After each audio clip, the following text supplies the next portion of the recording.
बिस्मिल्लाहिर्रहमानिर्रहीम। अस्सलाम वालेकुम एवरीवन। उम्मीद है कि आप सब खैरियत से होंगे। आज की वीडियो का टॉपिक है हार्ट्स एंड हैंड्स। ये एक शॉर्ट स्टोरी है जो ओ हेनरी ने लिखी है। आज की इस वीडियो में हमने इसकी समरी एनालिसिस थीम और इसके बाद हमने पब्लिकेशन, ऑथर की बायोग्राफी और लिटरेरी डिवाइसेस को स्टडी करना है कि स्टोरी के अंदर क्या हुआ है। ये सारी बातें आपको थॉरली समझ आ जाए और एग्जाम में इससे रिलेटेड क्वेश्चन को आप इजीली अटेम्प्ट कर सकें। और आज की इस वीडियो की तरफ जाने से पहले मैं यूट्यूब पे आपको अपना चैनल दिखाना चाहती हूँ। BS English literature notes YouTube पे मेरा चैनल मौजूद है जिसपे लिटरेचर और लिंग्विस्टिक्स के बहुत सारे टॉपिक अपलोडेड है। अच्छी बात यह है कि हर वीडियो के नोट्स उस वीडियो के डिस्क्रिप्शन बॉक्स में दिए गए होते हैं। अब चलते हैं अपने आज के टॉपिक की तरफ, जिसके अंदर हमने सबसे पहले समरी को स्टार्ट करना है। लेकिन उससे पहले हम ऑथर को देख लेते हैं ताकि हमें समझ आ जाए। ये शॉर्ट स्टोरी ओ हेनरी ने लिखी है। ओ हेनरी कोई असल नाम नहीं है बल्कि एक पेन नेम है। पेन नेम ऐसा नेम होता है जो राइटर पब्लिकेशन के अंदर अपना नाम इस्तेमाल करते हैं ताकि उन्हें अपना असली नाम ना देना पड़े। इसकी कई वजूहत होती हैं। बेसिकली वो अपनी आइडेंटिटी को छुपाना चाहते हैं। ओ हेनरी का रियल नेम है विलियम सिडनी पोर्टर। ये एक अमेरिकन राइटर है और स्पेशली शॉर्ट स्टोरीज को लिखा करते थे। इनकी शॉर्ट स्टोरीज बहुत ज़्यादा मशहूर होती थी। किस वजह से? क्योंकि उनकी एंडिंग जो है ना वो ट्विस्टेड होती थी। उसके अंदर एक क्लेवर ट्विस्ट होता था, या कह सकते हैं कि एंडिंग अनएक्सपेक्टेड हुआ करती थी। सारी जो कंफ्यूजन होती है या स्टोरी का माखज होता है वो आखिर में नजर आया करता था।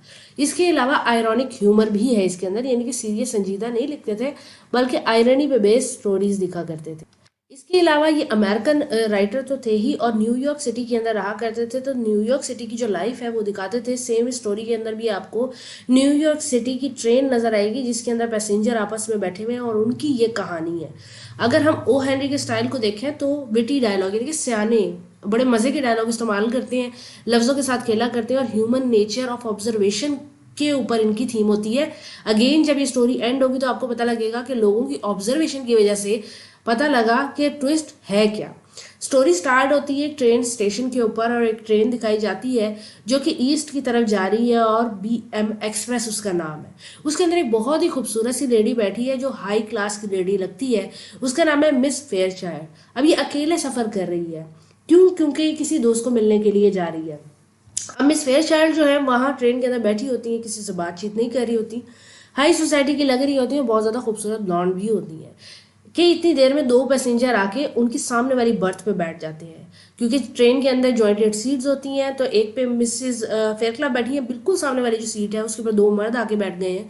एक का नाम है मिस्टर ईस्टन और दूसरे का नाम नहीं बताया गया। अब मिस्टर ईस्टन जो है ये इनके दोस्त हैं, लेकिन ये इनिशियली इनको रिकग्नाइज नहीं करती।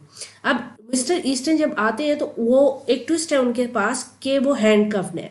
हैंडकफ से मुराद क्या है कि उनको हथकड़ी लगी हुई है और उनके साथ एक बंदा और है, उसको भी हथकड़ी लगी हुई है।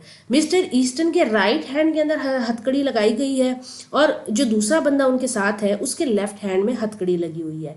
ये पॉइंट इंपॉर्टेंट है क्योंकि इसी से रिलेटेड आगे ट्विस्ट आएगा। तो आपने याद रखना है कि मिस्टर ईस्टन के सीधे हाथ में लगी हुई है और जो दूसरा बंदा है उसके लेफ्ट हैंड के अंदर लगी हुई है।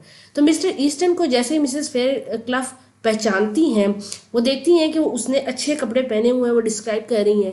अगेन वो हैंडकफ्ड है और जो मिस्टर ईस्टन है वो जॉली से अच्छी, यानी कि सोफिस्टिकेटेड एरिस्टोक्रेटिक बंदा लग रहा है।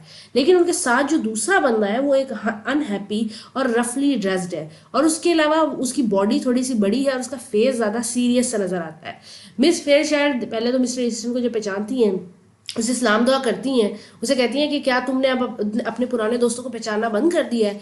तो मिस्टर ईस्टन जैसे ही देखते हैं मिसेस फेयर चाइल्ड को तो वो घबरा जाते हैं, वो परेशान हो जाते हैं, वो उनसे मिलना नहीं चाहते, वो थोड़े शर्मिंदा नजर आ रहे होते हैं। और इतनी ही देर के अंदर मिसेस फेयर चाइल्ड जो है वो देख लेती हैं कि इनको हथकड़ी लगी हुई है।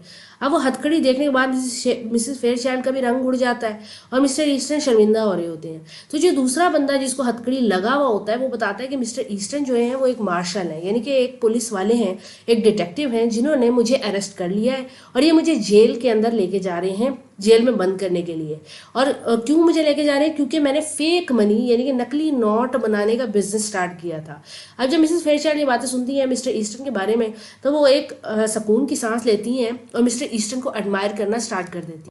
बातों ही बातों में मिस्टर ईस्टर्न और ज़्यादा कॉन्फिडेंट नज़र आ रहे होते हैं। वो मिस्टर फेयरशाइल्ड से मुख्तलिफ टॉपिक पे बात करते हैं, जैसे कि वाशिंगटन के अंदर की बात करते हैं कि किस तरीके से मिस्टर ईस्टर्न जो हैं वो बहुत मसरूफ़ ज़िंदगी गुजार रहे थे, फिर उन्होंने किस तरीके से मार्शल की जॉब इख्तियार कर ली ताकि वो क्राइम को ख़त्म कर सकें। ये सारी चीज़ें मिसेस फेयरचाइल्ड को बहुत ज़्यादा इंटरेस्टिंग लग रही होती हैं और वो इनके अंदर इंगेज भी हो रही होती हैं और एक्स्ट्रा अफेक्शन भी दिखा रही होती हैं। वो सारी स्टोरीज लाइक कर रही होती हैं जो मिस्टर ईस्टर्न उनको बता रहे होते हैं, और वो अपनी एक इंटरेस्ट भी शो कर रही होती है मिस्टर ईस्टर्न के अंदर, उनकी बातों का नोटिस लेके, और टोटली इग्नोर कर रही होती हैं उस प्रिजनर को, क्योंकि वो जो हैंडकफ्स हैं वो उनको इरिटेट कर रहे होते हैं। अगेन वो बंदा उनको जो दूसरा बंदा है वो उनको मिसेस फेयरक्लव को तसल्ली देता है कि मिस्टर ईस्टर्न एक बहुत ही अच्छे पुलिस वाले, एक बहुत ही अच्छे मार्शल हैं, और उन्होंने अपने हाथ से मेरे हाथ में हथकड़ी इसीलिए बांधी है ताकि मैं भाग ना जाऊं, ताकि वो मुझे प्रिजन में डिलीवर कर सकें, और बड़े अच्छे पुलिस ऑफिसर। इसके अलावा ये एक बहुत काइंड आदमी भी हैं। इन्होंने मेरे दोनों हाथों में हथकड़ी नहीं लगाई बल्कि एक अपने हाथ में लगा ली, जिससे मिसेस फेयरशायर और ज़्यादा इम्प्रेस हो रही होती है। अब मिसेस फेयरशायर मिस्टर ईस्टन से कहती हैं कि हम न्यूयॉर्क के अंदर रहते हैं, हम वाशिंगटन के अंदर रहते हैं, हम ज़रूर मिलेंगे। तो मिस्टर ईस्टन कहते हैं नहीं, मुझे लगता है कि हम कुछ अरसे के तक नहीं मिल सकेंगे, और मैं क्योंकि मैं एक बिजी इंसान हूँ, मैं बिजी होने वाला हूँ, और मेरे जो अच्छे गुड डेज हैं वो ख़त्म होने वाले हैं। इसी दौरान जो दूसरा आदमी होता है वो मिस्टर ईस्टन से कहता है कि आपने काफ़ी देर हो गई आपको मिस फेयरचाइल्ड से बातें करते हुए, चले अब मुझे स्मोक के लिए ले जाएं क्योंकि मैं स्मोक करना चाहता हूँ या सिगरेट पीना चाहता हूँ। मिस्टर ईस्टन और वो जो दूसरा पैसेंजर होता है वो दोनों स्मोक करने के लिए चले जाते हैं, या यूं कहा जाए कि मिस्टर ईस्टन जो है वो दूसरे बंदे को स्मोक करने के लिए ले जाते हैं, और मिसेस फेयरचाइल्ड उनको एडमायर कर रही होती है। इसी दौरान जो ट्रेन के डब्बे में और लोग बैठे हुए होते हैं वो कहते हैं कि ये कैसे हो सकता है, मिस्टर ईस्टन जो है वो तो एक यंग इंसान लग रहे हैं, और इतनी छोटी उम्र में कोई मार्शल या इतनी बड़ी पुलिस का ओहदा कैसे हासिल कर सकता है। प्लस ये कि मिस्टर ईस्टन के राइट हैंड के अंदर हैंड कफ था, राइट हैंड के अंदर हथकड़ी लगी हुई थी, जबकि जो दूसरा बंदा था वो एजेड भी था, वो रफ एंड टफ भी था, और उसके लेफ्ट हैंड के अंदर लगी हुई थी। तो स्टोरी के आखिर में पता ये लगता है कि मिस्टर ईस्टन जो है वो पैसे छापने का बिजनेस करते हुए पकड़े जाते हैं, और वो जो दूसरा बंदा होता है वो मार्शल होता है, वो मिस्टर ईस्टन को लेके जा रहा होता है प्रिजन में बंद करने के लिए। ये स्टोरी का एंड होता है और ये स्टोरी के अंदर ट्विस्ट आता है। उम्मीद है कि ये स्टोरी आपको समझ आ गई होगी। अगेन इस स्टोरी के अंदर एक ट्विस्ट है एंडिंग के अंदर, और आयरनी दिखाई गई है। इसके अंदर थीम्स भी आपको नजर आती हैं कि रियलिटी वर्सेस अपीयरेंसेस। इसके अलावा सोशल एक्सपेक्टेशन आपको नजर आती है, nature of human complexity in connection नजर आती है कि मिसेस फेयरचाइल्ड पहले तो मिस्टर ईस्टर्न को पहचान जाती हैं, फिर जब हथकड़ी देखती हैं तो परेशान हो जाती हैं, फिर अगेन जब वो सुनती हैं कि वो मार्शल है तो फिर अट्रैक्ट होने लगती हैं। इसी तरह इसके अंदर और थीम्स भी हैं जो हम डिस्कस करती हैं। ये जो स्टोरी है पब्लिश हुई थी 1902 के अंदर, और इससे पहले ही इसको लिखा गया था, लेकिन ये नहीं पता कि कौन सी डेट को एग्जैक्टली इसको लिखा गया था। इसके अंदर जो मेजर थीम है वो अपीयरेंस वर्सेस रियलिटी है। जो दिखता है वो हो सकता है कि सच ना हो, कंपैशन और एम्पैथी है कि किस तरीके से ये दोनों आदमी एक दूसरे का साथ दे रहे थे। अगर मिस्टर ईस्टन जो है वो शर्मिंदा हो रहे थे तो जो रियल मार्शल था उसने किस तरीके से कंपैशन और एम्पैथी दिखाई। फिर सोशल एक्सपेक्टेशन और जजमेंट जो मिसेस फेयरक्लव की तरफ से थी, आयरनी और अनएक्सपेक्टेड आउटकम्स जो कि एंडिंग के अंदर हमें नजर आता है। अगर हम इस स्टोरी का स्टाइल देखें तो इसके अंदर मोस्टली डायलॉग का इंपॉर्टेंट रोल अदा किया गया। सेटिंग्स और सेटिंग्स के बारे में या इस चीज़ों के बारे में नहीं बताया गया, बल्कि करेक्टर की डेवलपमेंट की गई है, और वो भी वर्ड्स के साथ डेवलपमेंट की गई है। अगर इसके स्टाइल का जिक्र करें तो इसके अंदर क्रिस्प डायलॉग यानी कि तगड़े डायलॉग इस्तेमाल किए गए हैं, सटल ह्यूमर है इसके अंदर, हल्का हल्का ह्यूमर है, और कंसाइज स्टोरी लाइन है, यानी कि आउट कहीं भी नहीं होते ओ हेनरी। अगर हम लिटरेरी एलिमेंट की बात करें तो इसके अंदर आयरनी नज़र आता है, फोर शेडोइंग नज़र आता है, डायलॉग है, सिंबलिज्म है, और थीम्स को हम डिस्कस कर सकते हैं। इसके अलावा करेक्टराइजेशन पे फोकस किया गया है, एंड में सस्पेंस भी रखा गया है। उम्मीद है कि ये शॉर्ट स्टोरी आपको समझ आ गई होगी। नोट्स आपको वीडियो के डिस्क्रिप्शन बॉक्स से मिल जाएंगे। अगर आपको वीडियो पसंद आती है तो काइंडली लाइक किया करें, दोस्तों के साथ लाजमी शेयर करें। अगली वीडियो तक के लिए ख्याल रखें। अल्लाह।